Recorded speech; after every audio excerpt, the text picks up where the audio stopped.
Tensions between India and the United States are escalating over trade and tariffs. On Tuesday, U.S. Treasury Secretary Scott Bessent described India as a bit recalcitrant in ongoing trade negotiations. Speaking to Fox Business Network's Kudlow, Bessent said New Delhi had been headstrong in talks, even as Washington pushes to wrap up pending trade deals by October.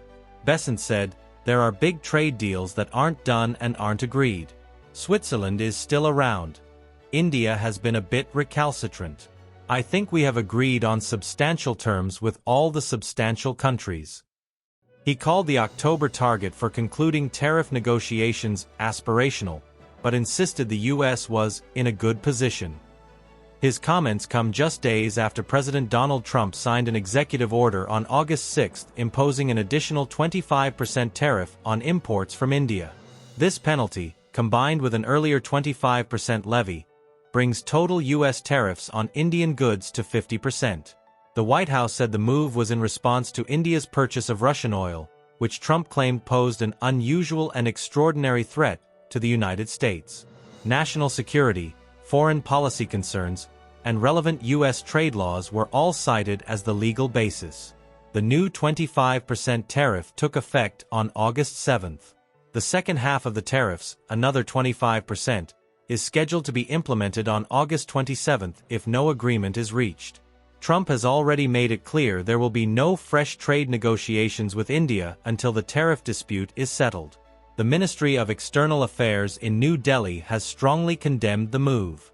It called the additional tariffs unfair, unjustified, and unreasonable, warning that India will take all actions necessary to protect its national interests.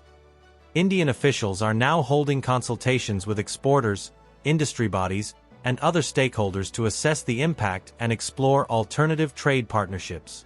According to the Union Finance Ministry, the blow will be significant. In a written reply to Parliament, Union Minister of State for Finance Pankaj Chaudhary said around 55% of the total value of India's merchandise exports to the U.S. will be affected by the reciprocal tariffs. The figure underscores the potential economic fallout if the dispute drags on past the August 27 deadline. Bessent's remarks also highlight the wider trade agenda of the Trump administration. While the U.S. has made progress with other major trading partners, India's stance on tariffs, and its continued purchase of Russian oil despite Western sanctions, has become a flashpoint. As the clock ticks toward the August 27 deadline, both sides are weighing their options. For Washington, the pressure is on to secure what it considers fairer trade terms. For New Delhi, the priority is defending its energy strategy and economic sovereignty, while minimizing the hit to exporters. The outcome could redefine one of the world's most important bilateral economic relationships.